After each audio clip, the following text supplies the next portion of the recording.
What did we make? A steam shooter! Steam shooter? And it will make rose water in your coffee.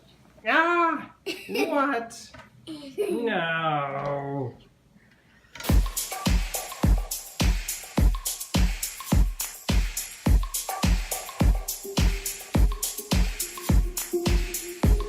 Hi everyone, welcome back to Cooking Without a Full Pantry. I'm here with Fisher, and last time we were doing some experiments with a certain ingredient. What was it, Fisher? Rose water.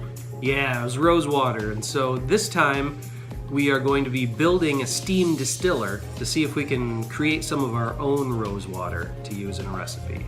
So we've got an assortment here of some tools and some parts. We'll see if we can build something.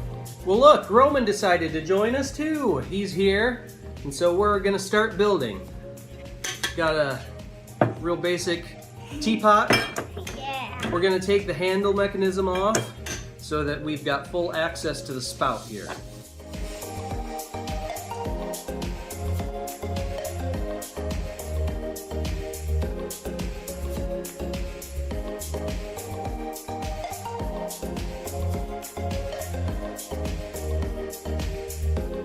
There's a hidden screw in there. So we just went ahead and cut the handle off. And so now we see if we can put the rest of this stuff together. That part is gonna connect. We got some piping. It seems like a good connector. This pipe? Yeah, we got some galvanized steel, and then we've got some copper. This goes up. Copper is heavy, but also light. That looks above my head. I'm gonna hold the copper. So this part here, that's gonna hold our rose petals or whatever we want to throw in there. We could use this to distill other materials besides rose petals, and then it's gonna reduce down to our copper tubing, and that'll be our condenser to condense the steam back into water.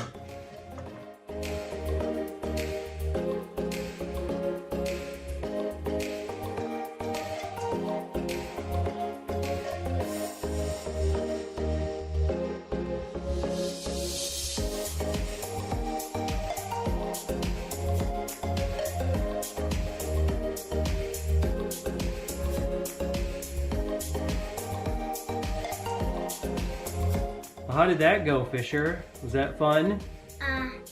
What did we make? A steam shooter. Steam shooter. Basic setup is this. We put our water in the kettle, cap it off. This section is our container, which will hold our rose petals. The water in the kettle will boil, the steam will rise and pass through the rose petals. We reduce down. We used a dielectric union here. To truly make this permanent, I'm going to go back in and actually put solder on these joints, and this one up here as well. But just for proof of concept and testing, I sealed them by wrapping around some silicone tape, just so that we had a snug fit. And the copper tube goes up, and then it coils around and around and around and around and down. And this is our condenser. So the steam comes up, it's hot steam, and it's filled with the essential oils from the rose petals. As it goes through the coil, it's going to cool down and turn back into water, so that by the time it gets down to the end and it drips into my coffee? No. It will drip out and we'll collect the water, and it should be rose water at that point. You say it's time to give this a try, Fisher? Uh-huh. All right. Don't let it get in your coffee. Now let's stand back a little bit here. You don't want to be too close, because the water in here is going to heat up, and it's going to boil, and it's going to come out through there. So we've got a lot of water leaking out of the kettle. We've got some dripping water. Oh, hang on. We do have steam coming out here. Happening here, which isn't surprising. I think this is an acceptable amount of leakage. I want to try to limit this steam escaping though, because that's a lot coming out there. And we definitely need to do a better job with our condenser. Just a wet towel isn't going to work. We need to get some air moving through that. Let's see, do we have any liquid at all dripping out? Or is it just steam? Oh, hold on. Oh my gosh, that was a big spurt. Okay. So I think we do have some steam. Oh yeah. This is a good first test. Yeah, I think if we can do a better job condensing and eliminate this steam escaping here, I think we'll be there. Roman found a little fan that we can use. Good job, Roman. And so we've got the heat back on, steam pumping through again. We've got the fan blowing on the condenser.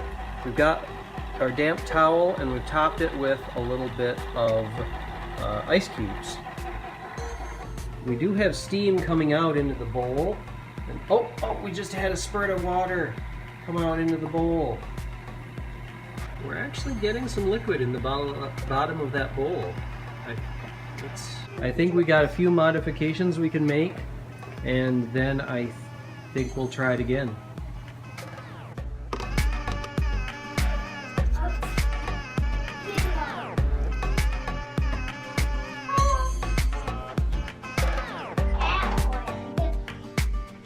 Our fan is on as high as it goes. Let's start the heat. So once we get this stuff made, we're going to do a taste test, we're going to do a smell test, and we're going to just compare it in every way that we can to the real stuff. Do you know how hot the steam is? How many degrees? How hot? It's 100 degrees Celsius, or 212 degrees Fahrenheit. Is that hot? Yeah. Yeah. Do you know what happens to steam when it cools off? Turns back into water. Yes, it turns back into water. Would it turn back into cold? Well, it would still be warm water Wow. because it might still be 211 degrees Fahrenheit, which is still very, very hot. Wow. We've got a good amount in there. I mean, that's at least a quarter of a cup so far. We're just gonna go until we see the steam start to die down. Okay, the steam has died down to nothing there, so we're gonna shut this off. And I'm gonna try to carefully move this off the burner. That's gonna be easier said than done because every little piece of it is really hot right now. But I'm gonna put on the mitts and carefully do that after I move our bowl of rose water out of the way. So here is our bowl of recondensed water. I'm just gonna take a quick smell test here.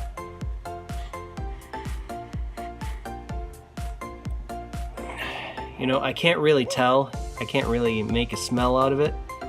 It's still really hot, so I'm gonna put it in the fridge and let it cool for a little bit, and then we'll do some more testing. Just pulled it out of the fridge. I'm going to do a bit of a taste test here to see, does it taste anything like rose water?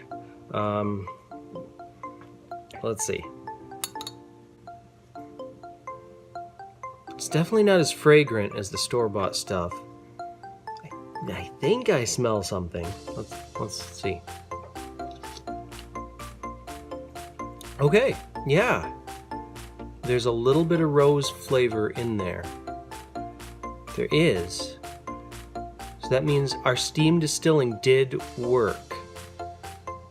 It's not as potent as the store-bought stuff. Not nearly as potent, but there's definitely the rose flavor in there. So it worked. Our steam distiller worked. One thing we could do to increase the potency is we could add more rose petals, or now that we probably got about half a cup worth of rose water out of that. If we go through that process a few times and get like a couple cups worth of rose water, we could then put that into a pot and just boil it, just reduce it a bit. So we could do it 2 stages. We could distill it first and then reduce it on the stove. And that would definitely increase our potency. I'm excited, that actually worked. We were actually able to steam distill rose water out of rose petals. Next stage, we're going to try to replicate the experiment that we saw in the Yahoo question, why is my rose water green?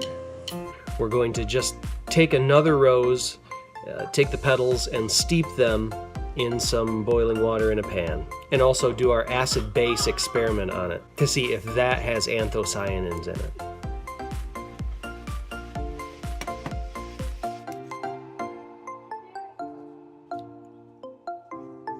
So again, we don't really have a whole lot of information to go off that Yahoo question. What we're going to do is we've just got our rose petals added to water in a pan. We've got the heat on, and we're just going to let it come to a boil. Then we're going to turn the heat off and let it just steep in the pan in boiling water for 15 minutes or so.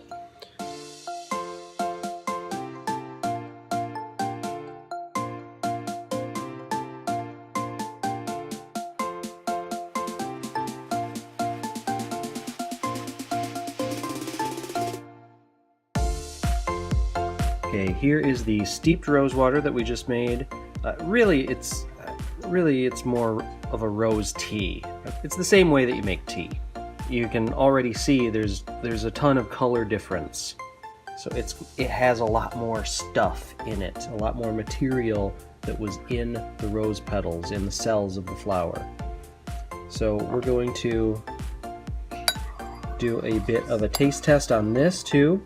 Also, the smell test here, I got down and I smelled this, and honestly it smells kind of like pumpkin puree.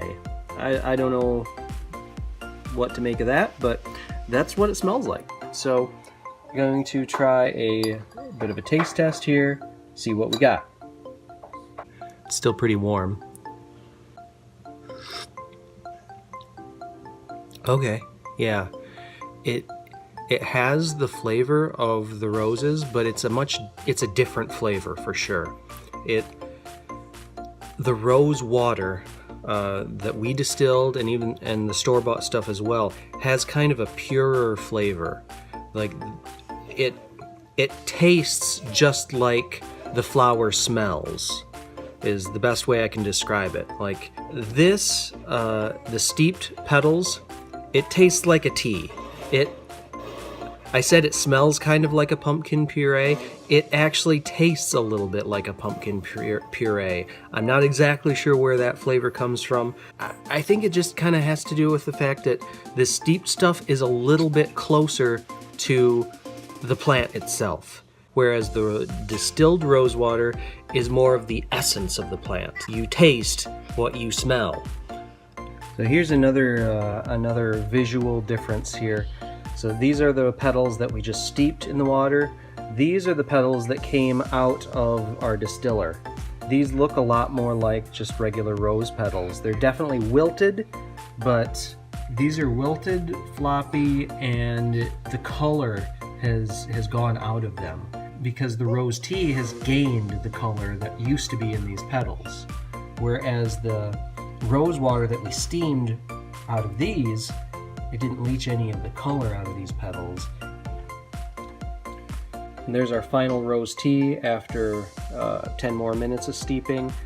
So our big question at this point is this stuff going to change color when we add it to some lemon juice or some baking soda solution? So let's find out. Look what happened after we let these sit. So we've still got the acid over here, still got the base, but man, look what color those petals and that water has turned. And this one, nice pink, bright petals. Even the one that was left to sit on the spoon is nice and bright pink. This one, it looks like old lettuce. Doesn't look like rose petals anymore. And this one sitting on the spoon just looks gross. I mean, that is so awesome. This is confirmed. This is exactly what we expected to see, and it totally confirms our theory. In answer to the decade-old Yahoo question, why is my rose water turning green? The anthocyanins in the rose water were reacting to the presence of a base. So, Yahoo questioner, just wash your pans.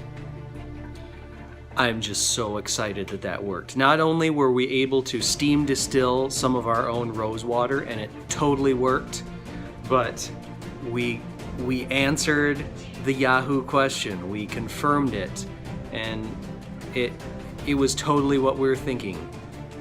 It turned green because that's what the anthocyanins do in reaction to a base. So excited. So excited when things actually work in an experiment. Even though when they don't work, you learn a lot. When they do work, man, it's just so fun. So, thanks for watching this episode. Remember to like it down below and click the subscribe button. Make sure to share this video wherever you can, and check out our previous rosewater video. In the next video, we're going to be taking some of the rosewater and actually making something from it. So it's going to be a lot of fun. So tune in next time. Thanks for watching Cooking Without a Full Pantry.